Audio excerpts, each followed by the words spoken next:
అవినీతికి తావు లేకుండా పోలీస్ కానిస్టేబుల్ ఎస్ఐ ఉద్యోగాల నియామకాలు చేపట్టేందుకు అన్ని చర్యలు తీసుకుంటున్నట్లు రాష్ట్ర పోలీస్ నియామక మండలి చైర్మన్ పూర్ణచంద్రరావు తెలిపారు. పోలీసు ఉద్యోగాలు ఇప్పిస్తామని ఎవరైనా నమ్మబలికితే అలాంటి వారి వలలో పడొద్దని ఉద్యోగార్థులకు సూచించారు. మోసాలకు పాల్పడే వారిపై కఠిన చర్యలు తీసుకుంటామని పూర్ణచంద్రరావు హెచ్చరించారు. అభ్యర్థులు కష్టపడి చదివితే తప్పకుండా విజయం సాధిస్తారని, అడ్డదారుల గురించి ఆలోచన చేయొద్దని సూచించారు.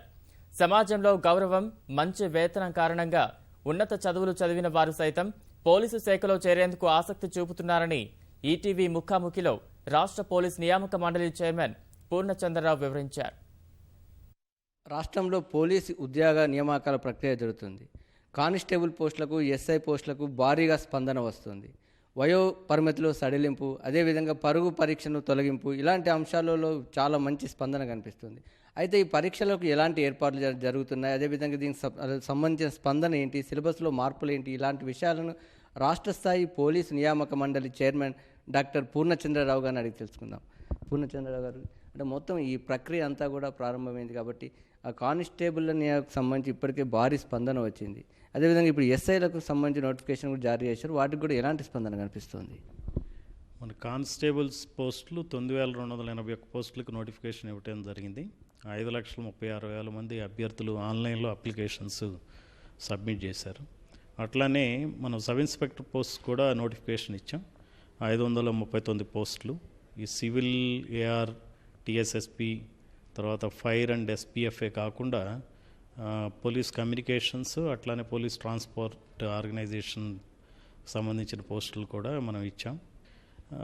మన దాదాపుగా మనకు 3వ తారీఖు వరకు ఉంది. నెక్స్ట్ మంత్ 3వ తారీఖు వరకు చివరి తేదీ. 3 లక్షల వరకు అప్లై చేసేటువంటి అవకాశం ఉంది. ప్రధానంగా ఈసారి ఈ పరుగు పరీక్షను తొలగించారు. అంటే దానివల్ల అభ్యర్థులకు ఎలాంటి ఉపయోగం ఉంటుంది, అదేవిధంగా ఇటు పోలీస్ శాఖకు దాని ప్రభావం ఏమైనా పడుతుంది? ఎందుకంటే కొత్తగా మార్పు చేశారు కాబట్టి ఈ ప్రయోగం ఎలాంటి ఫలితాలు ఇస్తుందంటారు? గతంలో మనం రిక్రూట్మెంట్లో మొట్టమొదటిగా రన్నింగ్ టెస్ట్ పెట్టేవాళ్ళం.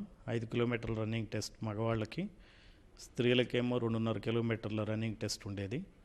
అయితే ఈసారి వాటి ప్లేస్లో మనం వ్రాత పరీక్ష పెట్టడం జరిగింది.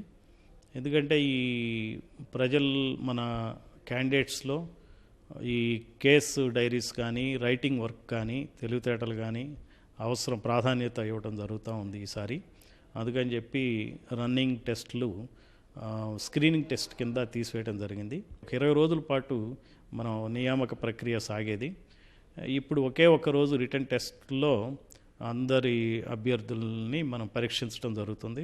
అట్లానే 20 రోజుల పాటు జిల్లా పోలీస్ యంత్రాంగం ఈ పని మీదనే ఉండటం వలన ప్రజలకి శాంతి భద్రతల విషయంలో మరి అందుబాటులో ఉండటం ఒక పక్క ఎంత అవసరమో, ఇంకో పక్క నియామక ప్రక్రియ కూడా అలా ప్రియాక్పై అవటం అనేది ఇంతకుముందు జరిగేది. ఇప్పుడు అటువంటి ఇబ్బంది లేకుండా మనం వ్రాత పరీక్షతో డైరెక్ట్గా మనం ఒకే ఒక్క రోజున చేయటం ద్వారా జిల్లా పోలీస్ సిబ్బంది కూడా ఏ రకమైన ఒత్తిడి లేని విధానాన్ని మనం ఏర్పాటు చేశాం. మొదటిసారిగా పోలీస్ నియామకాల కోసం ఆన్లైన్లో దరఖాస్తులు స్వీకరిస్తున్నారు. అంటే ఈ రిక్రూట్మెంట్ బోర్డుకు అలాంటి అనుభవం గతంలో లేదుగా, ఇప్పుడు ఏమైనా సాంకేతికంగా ఏమైనా ఇబ్బందులు కానీ ఏమైనా ఏర్పడుతున్నాయా? దానికి సంబంధించి ఎలాంటి ఏర్పాట్లు చేశారు? ఆన్లైన్ అప్లికేషన్ సిస్టమ్ ఒక గవర్నమెంట్ సంస్థ, అత్యంత ప్రతిష్టాత్మకమైన సంస్థ ఆధ్వర్యంలో జరుగుతుంది. సో ఎటువంటి ఇబ్బందులు లేవనటానికి తార్కాణం ఏంటంటే 5,36,000 మంది పైగా దానికి అప్లై చేయటమే. అంటే ఈసారి అంటే కానిస్టేబుల్లకు సంబంధించిన దరఖాస్తులు పరిశీలిస్తే పిహెచ్డీలు, ఎంఫిల్ చదివిన వాళ్ళు కూడా చాలామంది దరఖాస్తు చేసుకున్నారు. అంటే దీనికి కారణాలు ఏమంటారు మీ విశ్లేషణ? అంటే దీనికి ఇది ఎలాంటి సంకేతాన్ని ఇస్తుంది? అంటే పోలీసు వృత్తి మీద గౌరవం పెరుగుతూ ఉంది. జీతాలు కూడా బాగా వస్తున్నాయి. కొత్త ప్రభుత్వం వచ్చినాక జీతాలు బాగా పెంచడం జరిగింది. 3.5 లక్షల నుంచి 4.5 లక్షల వరకు సంవత్సరానికి జీతం వస్తుంది. కాబట్టి ఖచ్చితంగా వాళ్ళు they think that the police job is a good job. రాష్ట్రంలో కొంచెం పోలీస్ శాఖలో మహిళా సిబ్బంది కొరతగా ఉంది. ఈ నియామకాల్లో మహిళలను ప్రోత్సహించడానికి ఎలాంటి చర్యలు తీసుకున్నారు? వాటి నుంచి ఎలాంటి స్పందన కనిపిస్తుంది? మహిళలు కూడా భారీ ఎత్తున అప్లికేషన్స్ ఇచ్చారు. దాదాపుగా 80,000 మంది పైగా మహిళా అభ్యర్థులు ఇచ్చారు. మంచి రెస్పాన్స్ ఉంది. దీనికి సంబంధించి రాత పరీక్ష అంటే ఇప్పటికే లక్షల మంది దరఖాస్తులు చేసుకుంటున్నారు కాబట్టి ఈ రాత పరీక్షకు సంబంధించి ఎలాంటి ఏర్పాట్లు చేస్తున్నారు? అంటే గతంలో అంటే వ్యాపం కావచ్చు, ఆర్ఆర్బి కుంభకోణాలు ఇలాంటి నేపథ్యంలో మనం అలాంటి అవకాశం ఇవ్వకుండా ఎలాంటి చర్యలు తీసుకుంటున్నారు? పటిష్టమైన వ్యవస్థ ద్వారా ఈ వ్రాత పరీక్షలు నిర్వహిస్తున్నాం. అందువల్ల మన తెలంగాణ రాష్ట్ర ప్రభుత్వంలో ఒక చక్కని సంస్థ ఈ పని చేస్తుంది కాబట్టి అటువంటి ఇబ్బందులు ఏమీ ఉండవు. సాధారణంగా గతంలో అంటే పోలీసు ఉద్యోగాలనే తాము ఉద్యోగాలు ఇప్పిస్తామంటూ కొంతమంది మధ్య దళారులు మోసం చేస్తున్న పరిస్థితులు కనిపించాయి.